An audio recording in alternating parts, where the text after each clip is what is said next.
वाहेगुरु जी का खालसा, वाहेगुरु जी की फतेह। जब से भारत के अंदर भाजपा की सरकार आई है तब से ये वाली जो संस्कृति है हमारे देश के अंदर चल रही है। एक समय होता था हमारे देश के अंदर, हमारे देश का जो राष्ट्रपति था वो एक मुसलमान था, हमारे देश का प्रधानमंत्री एक सिख व्यक्ति था, हमारे देश का जो होम मिनिस्टर और रक्षा मंत्री था वो एक हिंदू व्यक्ति था। लेकिन उस समय हमारे देश के अंदर जो हिंदू धर्म था वो सुरक्षित था, वो सेफ महसूस करता था। हमारे देश के लोगों को हिंदू राष्ट्र बनाने की जरूरत नहीं थी। लेकिन जब से मोदी को इन लोगों ने वोट दिया है, जो हिंदू धर्म है वो खतरे के अंदर आ गया है। ये किसी से भी छिपा हुआ नहीं है। अगर कोई भी कावड़ियों के खिलाफ एक भी शब्द बोलता है तो भाई साहब उसको धर्म के ऊपर हमला बताकर उसको पीट दिया जाता है। अगर भारत के अंदर सिख ना होते तो पता नहीं भारत यहां पर एग्जिस्ट करता या नहीं करता। 1947 से पहले ब्रिटिश इंडिया होता था, वो एक देश नहीं था, उसको भी बहुत सारी रियासतें मिलाकर बनाया गया था। तो 1947 के बाद से जैसे ही नेहरू ने इन लोगों को इकट्ठे किया और इनको पता नहीं तरह तरह के लालच दिए, लेकिन बाद में हक किसी को भी नहीं दिए। इसीलिए अलग अलग स्टेट की केंद्र के साथ हमेशा लड़ाई रहती है। तमिलनाडु के सीएम विजय के द्वारा सीधा सीधा अनाउंसमेंट मोदी को कहा गया भी भाई साहब मोदी, अगर तुम्हारा ये जो कानून है हमारी स्टेट के अंदर आया तो हमसे बुरा कोई भी नहीं, अपने कानून अपने पास रखना, हम तुम्हारे ऐसे किसी भी कानून को नहीं मानते हैं। लेकिन हमारे पंजाब वाले थोड़ा ना कह सकते, वो तो कहेंगे मोदी जी आप थोड़ा सा और लोन दे दो। प्रधानमंत्री द्वारा तमिलनाडु के ऊपर कोई नया कानून थोपा जा रहा है, उसका विरोध करते हुए सीएम विजय के द्वारा सीधी अनाउंसमेंट कर दी गई है। मतलब यहां पर जो भी व्यक्ति कुर्सी के ऊपर बैठता है वही कुर्सी जैसा हो जाता है। लेकिन दूसरी तरफ तमिलनाडु के जो सीएम विजय हैं, जब से वो कुर्सी के ऊपर बैठे हैं उन्होंने उस कुर्सी के ऊपर एक पीछे सफेद रंग का तौलिया होता है हर सरकारी कुर्सी के ऊपर, लेकिन उन्होंने जैसे ही वो बैठे उन्होंने उस सफेद तौलिए को वहां से हटा दिया। रिसेंटली उन्होंने कुछ और नई बातें बोली है तमिलनाडु के अंदर। उन्होंने कहा कि यहाँ के कुछ लीडर हैं, इन लीडरों की जो कंपनियां हैं उन कंपनियों के द्वारा करोड़ों रुपए का गबन किया गया। पहले तो आप ये सीएम विजय वाला वीडियो देखिए जरा। राजनीतिक साजिश या चाल चलने की सोच भी न सके, करूर में हमारी टीवीके की तरफ से एक स्मारक बनाया जाएगा, ये मैं ऐलान करता हूं। और करूर से पूरे तमिलनाडु के लोगों से मैं कहना चाहता हूं, आपकी टीवीके सरकार सिर्फ आपके लिए ही काम करेगी।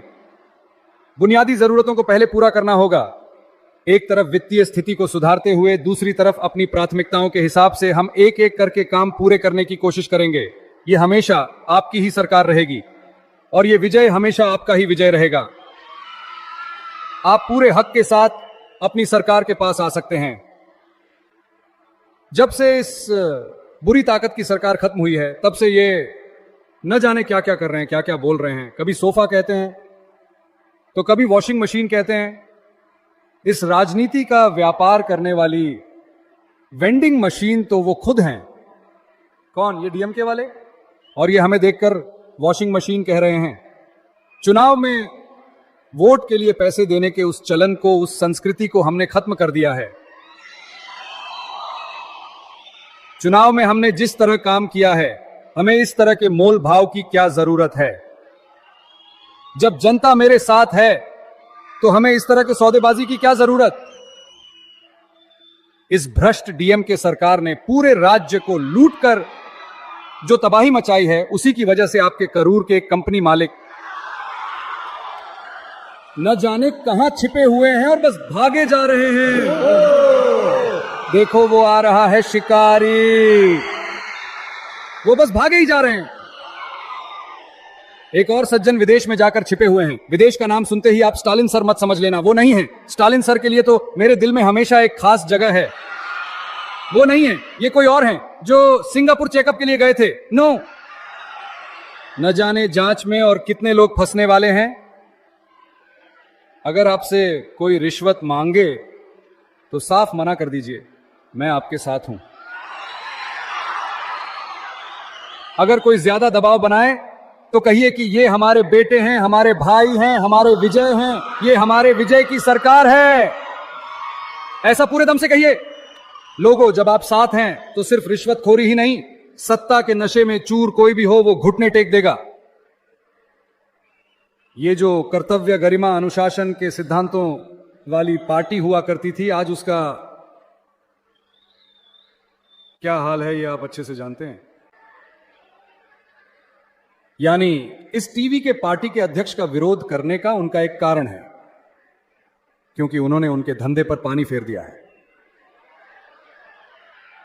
क्या? उन्होंने भ्रष्टाचार और रिश्वतखोरी को खत्म करने की बात करके आपकी राजनीति को सड़क पर ला खड़ा किया है। और जनता भी सिर्फ उसी पर भरोसा कर रही है। तो इस विजय का विरोध करने का उनका एक राजनीतिक कारण है, यह समझा जा सकता है। लेकिन आज इस विजय को जनता ने वोट देकर जिताया है, अपना फैसला सुनाया है और लोगों के काम करने के लिए मुख्यमंत्री की कुर्सी पर बिठाया है। लेकिन आप लोग ऐसे बर्ताव कर रहे हैं जैसे अभी भी आप ही सत्ता में हो। विजय को करूर नहीं जाना चाहिए, विजय को यहां नहीं जाना चाहिए, वो नहीं करना चाहिए, ये नहीं करना चाहिए। मुझे समझ नहीं आ रहा, जब आप सत्ता में थे तभी आपने इतने नियम बनाए थे, एसओपीज बनाए थे, स्टालिन सर ने ऑपरेटिंग प्रोसीजर्स बनाए थे, अभी भी वही कर रहे हैं। ये क्या बात हुई सर? मैं बस ऐसे ही पूछ रहा हूं, क्या आप अभी भी सपने में हैं? पहले जागिए, हकीकत में आइए। आपकी सरकार को गए और टीवीके की सरकार आए बहुत समय हो गया है। ठीक से पढ़ो कहकर सुप्रीम कोर्ट ने जब उनके सिर पर जोर का झटका दिया है, अगर ये सोचें कि वो खुद सुधर जाएंगे तो ऐसा भी नहीं होने वाला। इसलिए आने वाले इस उपचुनाव में लोगों, इस बुरी ताकत डीएमके को अच्छे से सबक सिखाइए। अब तमिलनाडु के अंदर जो कुछ हुआ आप लोगों ने सुना, वहां पर सीएम विजय के द्वारा जो बातें बोली गई मैंने आपको वो सारी हिंदी के अंदर सुनाई, क्योंकि एआई के द्वारा किसी भी वीडियो को आजकल हम ट्रांसलेट कर सकते हैं बड़ी ही आसानी से, इसलिए यूट्यूब ने अलग से ये फीचर दे रखा है। तो मैंने आपको हिंदी के अंदर वो सारी बातें सुनाई। लेकिन अब मैं आपको पंजाब का एक वीडियो दिखाता हूं। सरदार सुखपाल सिंह खैरा जब अपनी बातें रखते हैं, उनका पूरा वीडियो सुनिए जरा। पहला तो ਇਹ ਵਿਧਾਨਕਾਰ ਕੰਮਕਾਰ ਦੇ ਵਿੱਚ ਇਸ ਕਾਰਜ ਸੂਚੀ ਵਿੱਚ ਸਰਕਾਰੀ ਮਤੇ ਦਾ ਜ਼ਿਕਰ ਨਹੀਂ ਕਰ ਸਕਦੇ, ਪਰ ਚਲੋ ਤੁਸੀਂ ਲੈਣ ਦਾ ਤੇ ਹੁਣ ਰੈਂਡਮਲੀ ਹੀ ਅਸੀਂ ਗੱਲ ਕਰ ਸਕਦੇ ਜੀ। There is no preparation. ਤਾਂ ਮੈਂ ਉਹਦੇ 'ਚ ਬੇਨਤੀ ਕਰਨਾ ਚਾਹੁੰਦਾ ਕਿ ਜਿਹੜਾ ਕਾਫੀ ਅਰਸੇ ਤੋਂ ਬੋਰਡ ਲੱਗੇ ਸਾਰੇ ਦੇਸ਼ ਵਿੱਚ, ਪੰਜਾਬ ਦੇ ਕੋਨੇ-ਕੋਨੇ ਤੇ ਕਦੀ 35000 ਨੌਕਰੀਆਂ, ਫਿਰ 42, ਫਿਰ 47, ਫਿਰ 50, ਫਿਰ ਕਦੀ ਪਿੱਛੇ, ਫਿਰ ਅੱਗੇ। ਅਸੀਂ ਬਹੁਤ ਵਾਰ ਇਹ ਮੰਗ ਕੀਤੀ ਆ ਕਿ ਜਿੰਨੀਆਂ ਨੌਕਰੀਆਂ ਪੰਜਾਬ ਦੇ ਵਿੱਚ ਦਿੱਤੀਆਂ ਗਈਆਂ ਨੇ, ਕੀ ਪੰਜਾਬ ਸਰਕਾਰ ਉਹਦਾ ਕੋਈ ਵਾਈਟ ਪੇਪਰ ਜਾਰੀ ਕਰ ਸਕਦੀ ਹੈ? ਵਾਈਟ ਪੇਪਰ ਮੈਨੇ ਸਪੀਕਰ ਸਾਹਿਬ ਕਿ ਕਿਹੜੀ ਪੋਸਟ ਸੀਗੀ, ਉਸ ਤੇ ਕਿਹੜਾ ਕੈਂਡੀਡੇਟ ਸਿਲੈਕਟ ਹੋਇਆ ਤੇ ਉਹਦਾ ਐਡਰੈਸ, ਕਿਉਂਕਿ ਬਹੁਤ ਸਾਰੀਆਂ ਨੌਕਰੀਆਂ ਪੀਐਸਪੀਸੀਐਲ ਦੀਆਂ ਜਾਂ ਕਲੈਰੀਕਲ ਜੌਬ ਦੀਆਂ ਜਾਂ SSS ਬੋਰਡ ਦੀਆਂ, ਇਹ ਸਾਰੀਆਂ ਜੌਬਸ ਜਿਹੜੀਆਂ ਸੀ ਜਦੋਂ ਦੇਖਦੇ ਲਿਸਟਾਂ ਬਾਹਰ ਆਉਂਦੀਆਂ, ਕੋਈ ਹਰਿਆਣੇ ਦਾ ਲੈ ਗਿਆ ਜੀ, ਕੋਈ ਰਾਜਸਥਾਨ ਦਾ ਲੈ ਗਿਆ ਜੀ, ਕੋਈ ਦਿੱਲੀ ਦਾ ਨੌਕਰੀ ਲੈ ਗਿਆ। ਇਸ ਕਰਕੇ ਪੰਜਾਬ ਦੇ ਨੌਜਵਾਨਾਂ 'ਚ ਅੱਜ ਵੀ 19 ਮਾਯੂਸੀ ਆ। ਉਹ ਗੱਲ ਅਲੱਗ ਹੈ ਕਿ ਤੁਸੀਂ ਉਸ ਨੂੰ ਲਿਪਾ ਪੁੱਚੀ ਕਰ ਸਕਦੇ ਹੋ, ਪਰ 19 ਮਾਯੂਸੀ ਹੀ ਹੈ। ਔਰ ਜਿਹੜਾ ਰਿਵਰਸ ਮਾਈਗ੍ਰੇਸ਼ਨ ਸੀ ਉਹ ਐਵੇਂ ਕਾਗਜ਼ਾਂ 'ਚ ਆ ਜੀ। ਉਦਾਂ ਹੀ ਬੱਚੇ ਬਾਹਰ ਜਾਣ ਨੂੰ ਤਿਆਰ ਬੈਠੇ ਸੀ ਕਿ ਹਾਂ, ਇਸ ਕਰਕੇ ਨਹੀਂ ਜਾ ਪਾ ਰਹੇ ਕਿਉਂਕਿ ਕੈਨੇਡਾ ਔਰ ਅਮਰੀਕਨ ਗਵਰਨਮੈਂਟਸ ਨੇ and including Australian government immigration study ਲਾਜ਼ ਜਿਹੜੇ ਸੀ ਵੀਜ਼ਾ ਉਹ ਬਹੁਤ ਜ਼ਿਆਦਾ ਸਖਤ ਕਰਤੇ, ਉੱਥੇ ਨਹੀਂ ਜਾ ਸਕੇ ਜੀ। ਪਰ ਇਹ ਬਹੁਤ ਲੋਕਾਂ ਦੇ ਮਨ ਵਿੱਚ ਖਦਸ਼ਾ ਕਿ ਜਿਹੜਾ ਪੰਜਾਬ ਦਾ ਇੱਕ ਡੋਮਿਸਾਈਲ ਲਾਅ ਚਾਹੀਦਾ ਵਾ। ਡੋਮਿਸਾਈਲ ਮੀਨਸ ਕਿ ਜਿਹੜਾ ਵੀ ਕੋਈ ਸਰਕਾਰੀ ਨੌਕਰੀ ਆਵੇ ਉਹਦੇ ਇਸ਼ਤਿਹਾਰ ਵਿੱਚ ਪਹਿਲਾਂ ਜ਼ਿਕਰ ਕੀਤਾ ਹੋਵੇ ਕਿ 10ਵੀਂ 12ਵੀਂ ਗ੍ਰੈਜੂਏਸ਼ਨ ਪੰਜਾਬੀ ਵਿੱਚ ਪੰਜਾਬ ਦੇ ਕਿਸੇ ਜਿਹੜਾ ਬੋਰਡ ਤੋਂ ਜਾਂ ਕਿਸੇ ਸਿੱਖਿਆ ਪ੍ਰਣਾਲੀ ਤੋਂ ਪ੍ਰਵਾਨ ਕੀਤਾ ਹੋਵੇ ਤੇ ਤਾਂ ਹੀ ਉਹ ਉਸ ਨੂੰ ਸਰਕਾਰੀ ਨੌਕਰੀ ਜਬ ਉਹ ਬਾਅਦ ਵਿੱਚ ਕਹਿ ਦਿੰਦੇ ਜੀ ਬਾਅਦ ਚ ਲੈ ਲਾਂਗੇ 10ਵੀਂ ਦਾ ਸਰਟੀਫਿਕੇਟ। ਉਹ ਬਾਅਦ ਵਿੱਚ 10ਵੀਂ ਸਰਟੀਫਿਕੇਟ ਸਾਰੇ ਪ੍ਰੋਕਿਉਰਡ ਨੇ, ਸਾਰੇ ਫੇਕ ਨੇ ਸਪੀਕਰ ਸਾਹਿਬ। ਔਰ ਨੌਨ ਪੰਜਾਬੀਆਂ ਨੂੰ ਉਹ ਸਾਰੀਆਂ ਨੌਕਰੀਆਂ ਚਲੇ ਗਈਆਂ ਕਿਉਂਕਿ ਆਪਣੇ ਕੋਲ ਡੋਮਿਸਾਈਲ ਦੀ ਸ਼ਰਤ ਨਹੀਂ ਹੈ। ਤੁਹਾਨੂੰ ਮੈਂ 2023 ਦੇ ਜਨਵਰੀ ਵਿੱਚ ਤੁਹਾਡੇ ਚੈਂਬਰ 'ਚ ਮਿਲ ਕੇ ਕਿਹਾ ਸੀਗਾ ਕਿ ਦੇਸ਼ ਵਿੱਚ ਅੱਜ ਹਿਮਾਚਲ ਪ੍ਰਦੇਸ਼, ਰਾਜਸਥਾਨ, ਪ੍ਰਾਈਮ ਮਿਨਿਸਟਰ ਦੀ ਸਟੇਟ ਗੁਜਰਾਤ ਔਰ ਲੇਟੈਸਟ 2025 ਵਿੱਚ ਉੱਤਰਾਖੰਡ 'ਚ ਲਾਅ ਬਣਿਆ ਜੀ ਕਿ ਕੋਈ ਵੀ ਬਾਹਰੋਂ ਆਣ ਕੇ ਵਿਅਕਤੀ ਨਾ ਉੱਥੇ ਜ਼ਮੀਨ ਲੈ ਸਕਦਾ ਜੀ, ਨਾ ਸਰਕਾਰੀ ਨੌਕਰੀ ਲੈ ਸਕਦਾ ਸਪੀਕਰ ਸਾਹਿਬ, ਤੇ ਨਾ ਕਿਸੇ ਤਰ੍ਹਾਂ ਦਾ ਵੋਟਰ ਬਣ ਸਕਦਾ। ਪੰਜਾਬ ਵਿੱਚ ਅਨਫੋਰਚੂਨੇਟਲੀ ਆਪਾਂ ਇਹ ਲਾਅ ਜਦੋਂ ਨਹੀਂ ਅਪਲਾਈ ਕੀਤੀਆਂ, ਮਗਰਲੀਆਂ ਸਰਕਾਰਾਂ ਨੇ ਨਹੀਂ ਕੀਤਾ, ਸਾਡੀ ਜਿਹੜੀ ਆਬਾਦੀ ਦਾ ਸੰਤੁਲਨ ਸੀਗਾ, ਡੈਮੋਗ੍ਰਾਫੀ ਜਿਹੜੀ ਆ ਉਹ ਬਹੁਤ ਤੇਜ਼ੀ ਨਾਲ ਵਿਗੜੀ ਜੀ, ਬਹੁਤ ਜ਼ਿਆਦਾ ਤੇਜ਼ੀ ਨਾਲ। ਔਰ ਆਪਾਂ ਅੱਜ ਸਮਾਂ ਆਵੇਗਾ, ਮੈਂ ਤੁਹਾਨੂੰ ਦੱਸ ਰਿਹਾ, ਠੀਕ ਆ ਵੋਟਾਂ ਦਾ ਲਾਲਚ ਹੈ ਕਿ ਅਸੀਂ ਗੈਰ ਪੰਜਾਬੀਆਂ ਦੀ ਵੋਟਾਂ ਬਣਾ ਲੀਆਂ, ਅਸੀਂ ਉਹਨਾਂ ਦੇ ਸਿਰ ਤੇ ਜਿੱਤਾਂਗੇ। ਸਮਾਂ ਇੱਕ ਦਿਨ ਇਹ ਆਵੇਗਾ ਕਿ ਜਿੱਦਣ ਪੰਜਾਬ ਦੇ ਵਿੱਚ ਰਹਿੰਦੇ ਪੰਜਾਬ ਦੇ ਲੋਕ ਮਾਈਨੋਰਿਟੀ 'ਚ ਹੋਣਗੇ, ਦਸਤਾਰ ਦੀ ਉੱਥੇ ਮੁਸ਼ਕਲ ਆਵੇਗੀ, ਪੰਜਾਬੀ ਜ਼ੁਬਾਨ ਦੀ ਮੁਸ਼ਕਲ ਆਵੇਗੀ, ਸਾਡੇ ਸੱਭਿਆਚਾਰ ਦੀ ਹੋਵੇਗੀ। ਉਹ ਲਾਅ ਜਿਹੜਾ ਮੈਂ ਬਹੁਤ ਇੰਪੋਰਟੈਂਟ ਲਾਅ ਦਿੱਤਾ ਬੜਾ ਰਿਸਰਚ ਕਰਨ ਤੋਂ ਬਾਅਦ, ਸਭ ਤੋਂ ਪਹਿਲਾਂ 1972 ਵਿੱਚ ਹਿਮਾਚਲ ਪ੍ਰਦੇਸ਼ ਦੇ ਡਾਕਟਰ ਵਾਈਐਸ ਪਰਮਾਰ, ਜਿਨ੍ਹਾਂ ਨੂੰ ਪਤਾ ਸੀਗਾ ਕਿ ਅਗਰ ਮੈਂ ਹਿਮਾਚਲ ਪ੍ਰਦੇਸ਼ ਦੀ ਆਇਡੈਂਟੀਟੀ ਬਚਾਉਣੀ ਆ ਤੇ ਮੈਂ ਇਸ ਤਰ੍ਹਾਂ ਦਾ ਕਾਨੂੰਨ ਬਣਾਵਾਂ, ਵਰਨਾ ਤਾਂ ਉਹ ਤੇ ਛੋਟੇ ਛੋਟੇ ਬਾਗ ਸੀਗੇ, ਉਹਨਾਂ ਸਾਰੇ ਬਾਗਾਂ ਤੇ ਕਾਬਜ਼ ਦਿੱਲੀ, ਬੰਬੇ, ਕੈਲਕਟਾ ਦੇ ਅਮੀਰਾਂ ਨੇ ਉੱਥੇ ਹੋ ਕੇ ਆ ਜਾਣਾ ਸੀਗਾ ਸਪੀਕਰ ਸਾਹਿਬ। ਇਸ ਕਰਕੇ ਇਹ ਇੰਟਰਕਨੈਕਟਡ ਇਸ਼ੂ ਆ ਜੀ।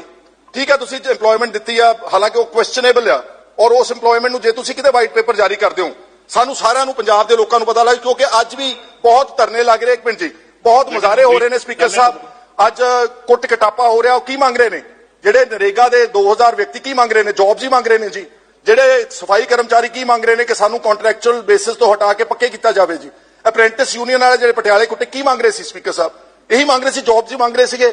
ਮਾਸਟਰ ਕੇਡਰ ਦੇ ਜੌਬਸ ਮੰਗ ਰਹੇ ਨੇ, ਪਤਾ ਨਹੀਂ ਕਿੰਨੀਆਂ ਹੋਰ ਜਥੇਬੰਦੀਆਂ ਘੁੰਮ ਰਹੀਆਂ ਨੇ ਏਜ ਦੀ ਰਿਲੈਕਸੇਸ਼ਨ ਆਪਾਂ ਨਹੀਂ ਕਰ ਸਕੇ ਸਪੀਕਰ ਸਾਹਿਬ ਇਸ ਕਰਕੇ ਉਹ ਬਿੱਲ ਤੁਸੀਂ ਇਹ ਕਹਿ ਸਕਦੇ ਹੋ ਕਿ ਉਹ ਬਿੱਲ ਜਿਹੜਾ ਵਾ ਸ਼ਾਇਦ ਕਿਹੜੀ ਪਾਰਟੀ ਉਹਨੂੰ ਸਪੋਰਟ ਕਰੂ ਇੱਕ ਵਾਰੀ ਉਹਨੂੰ ਇੰਟਰੋਡਿਊਸ ਕਰ ਦਿਓ light all the 117 MLAs apply their mind and give their dissent or consent ਇੱਕ ਲਾਸਟ ਵਿੱਚ ਸਪੀਕਰ ਸਾਹਿਬ ਸਾਡੇ ਮਿਨਿਸਟਰ ਸਾਹਿਬ ਨੇ ਬਹੁਤ ਅੱਛਾ ਪਾਤਰ ਸਾਹਿਬ ਦਾ ਸ਼ੇਰ ਵੀ ਪੜਿਆ ਜੀ ਊੜੇ ਆਈਡੀ ਦੀ ਗੱਲ ਵੀ ਕੀਤੀ ਪੰਜਾਬੀ ਤੁਸੀਂ ਕਿਹਾ ਜੀ ਮੁੱਖ ਮੰਤਰੀ ਸਾਹਿਬ ਨੇ ਜੀ ਕਨਵੈਂਟ ਸਕੂਲਾਂ ਚੋਂ ਪੜ੍ਹਾਈ ਜਿਹੜੀ ਉਹ ਇੱਕ ਰੁਝਾਨ ਹਟਾਤਾ ਪਰ ਮੁੱਖ ਮੰਤਰੀ ਸਾਹਿਬ ਨੇ ਤਾਂ अपनी बेटी ਨੂੰ Strawberry Convent School Chandigarh admission दी थी उसे पढ़ा रहे मतलब स्कूल के अंदर जैसे छोटे छोटे बच्चे लड़ते हैं तो हमारी पंजाब की विधानसभा के अंदर आज एमएलए इस प्रकार से लड़ रहे हैं। अगर भगवंत मान अच्छा काम करे तो हम उसको अच्छा कहेंगे, अगर वो बुरा काम करता है गलत करता है तो हम हमेशा उसको गलत कहेंगे। लेकिन इससे भी पहले भगवंत मान से भी जो बुरे काम है वो श्रोमणी अकाली दल की जो सरकार रही है पंजाब के अंदर बादल की सरकार रही है उस समय पंजाब के जितने भी मुलाजिम थे जितने भी लोग सरकारी नौकरी करते हैं प्राइवेट करते हैं कॉन्ट्रैक्ट करते हैं जब भी वो सरकार के खिलाफ कहीं पर धरना लगाते थे सरकार से सैलरी बढ़ाने की डिमांड करते थे डीए की डिमांड करते थे तो वहां पर पंजाब की सरकार के द्वारा बादल सरकार के द्वारा उनके ऊपर लाठीचार्ज करवाया जाता था। बाद में कांग्रेस की सरकार आई उसने भी यही किया। वीडियो देखो स्क्रीन के ऊपर आप इधर ये जो संस्कृति है ये आरएसएस वालों की संस्कृति है। जब से भारत के अंदर भाजपा की सरकार आई है तब से ये वाली जो संस्कृति है हमारे देश के अंदर चल रही है। अब मैं आपको सिखों की सबसे बड़ी खबर बताता हूं जो न्यू वर्ल्ड ऑर्डर के साथ जुड़ी हुई है। न्यू वर्ल्ड ऑर्डर के अंदर भारत और पाकिस्तान के साथ लगे हुए बहुत सारे नए देश बनने वाले हैं। ये आप सभी को पहले से पता है लेकिन इसके अंदर इसकी जो शुरुआत है 2025 के अंदर हो चुकी है। पहले बना बलूचिस्तान, अब बलूचिस्तान वालों ने कह दिया कि वो 11 अगस्त को अपना आजादी दिवस मनाएंगे। इसके बाद बना पंजाबिस्तान, अब पंजाबिस्तान वालों की लड़ाई चल रही है। यहीं पर न्यू वर्ल्ड ऑर्डर के अंदर आनंदपुर साहिब का जो मता था करना ये सीधा सीधा इस बात की तरफ इशारा करता है कि सिखों का खालसा राज आने वाला है। लेकिन खालसा राज आने से पहले खालसा राज की जो धरती है वो तो बलूचिस्तान और इधर पंजाबिस्तान को दी जा रही, तो जो सिखों का खालसा राज है खालसा राज कौन सी धरती के ऊपर आएगा सबसे बड़ा ये सवाल है। न्यू वर्ल्ड ऑर्डर के बारे में आप लोग क्या जानते हैं, न्यू वर्ल्ड ऑर्डर के अंदर और कितने सारे देश बनने वाले हैं, इन सभी के बारे में किसी अलग वीडियो के अंदर हम चर्चा करेंगे। लेकिन हमारा आज का वीडियो काफी लंबा हो गया है इसलिए इस वीडियो के अंदर इतना ही। जिन भाइयों ने हमारे चैनल की मेंबरशिप ले रखी है उन सभी का नाम आप इधर स्क्रीन के ऊपर देख सकते हैं। तो आप सभी से भी विनती है चैनल की मेंबरशिप लेकर वीडियो के नीचे सुपर थैंक्स डोनेट करके गिफ्ट वाला बटन भी दबाइए और साथ में हाइप वाला बटन दबा के हमारे वीडियो को वायरल कर दीजिए। वाहेगुरु जी का खालसा वाहेगुरु जी की फतेह।